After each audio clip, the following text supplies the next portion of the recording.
कर्जत तालुक्यातील आरडे येथील सातनाथ ब्रह्मा पंथीय नाथ संप्रदायाचे गोरक्षनाथ मठ येथे महंत योगी सद्गुरू जानकीनाथ बाबा किसननाथ महाराज यांच्या समाधीला 40 दिवस पूर्ण झाल्यानिमित्त धार्मिक सोहळ्याचे आयोजन करण्यात आले।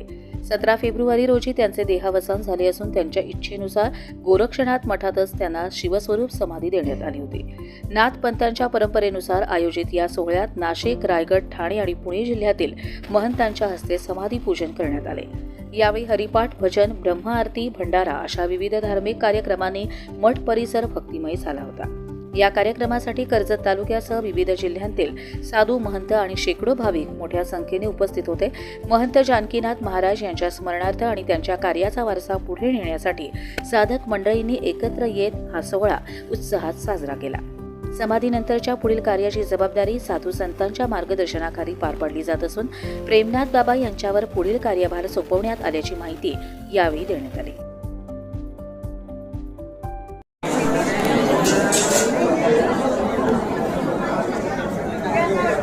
जानकीनाथ बाबांना जाऊन 40 दिवस झालेले आहेत।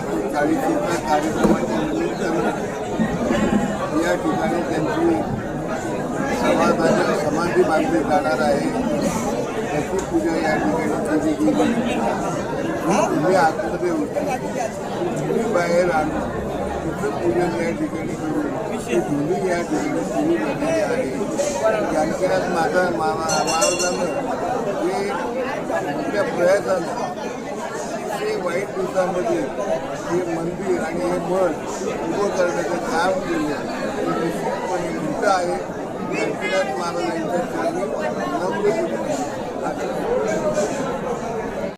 ज्या वेळेला बाबाचा 40वा करण्याचं ठरलं त्यावेळेला प्रत्येक साधक बंधूंनी म्हणजे खूप अशी देणगी देण्याचं या ठिकाणी केलं। आणि आमचे गुरु महाराज होते सद्गुरू किसननाथ बाबा, त्यांचं एक प्रीत वाक्य होतं की ज्या ठिकाणी गोरक्षनाथचा मठ आहे त्या ठिकाणी कार्यक्रमाला तुम्हाला कुठलीही कमी पडणार नाही, का हा श्रीमंत बाबाचा मठ आहे असे किसननाथ बाबा बोलायचे। आणि मी किसननाथ बाबांचा चेला आहे, पण जानकीनाथ बाबांच्या सानिध्यात राहून जानकीनाथ बाबांचं पण अनुकरण केलं। आणि जानकीनाथ बाबांनी गेल्या 30 ते 40 वर्षे आम्हाला आमच्या या परिसराला जे प्रेम दिलं की बाबा जरी गेले असतील आपल्यातून, शरीराने गेले पण बाबा हृदयाने मनाने आपल्या सोबतच आहेत असं बहुसंख्येत जाणवलं जातं। प्रत्येक माणसाच्या तोंडातून असं येत आहे की बाबा जिवंत आहेत असं एक वाटतं। आणि तीच खरी मरावे परी कीर्तीरूपी उरावी याच्यासाठी केला होता अट्टाहास, शेवटचा दिवस गोडवा। बाबांनी शेवटच्या दिवसापर्यंत किसननाथ बाबांची सेवा केली, त्याचं फळ त्यांनी गेल्या 35-40 वर्षे गुरु महाराज म्हणून या मठाचे मठापती राहिले। आणि त्यांच्या 40व्या निमित्त जे आज जे आपण ते पाहत आहात हे भविष्यात त्याच्यापेक्षा जास्त वाढले, आपला पब्लिक दिसेल, सध्या अनुयायी वाढलेले दिसतील। हा या ठिकाणी आम्ही महाशिवरात्र कार्यक्रम करतोय, भागवत सप्ताह केला जातोय, त्याच्यानंतर गुरुपौर्णिमा केली जाते, अशा अनेक प्रकारचे विविध कार्यक्रम या ठिकाणी केले जातात।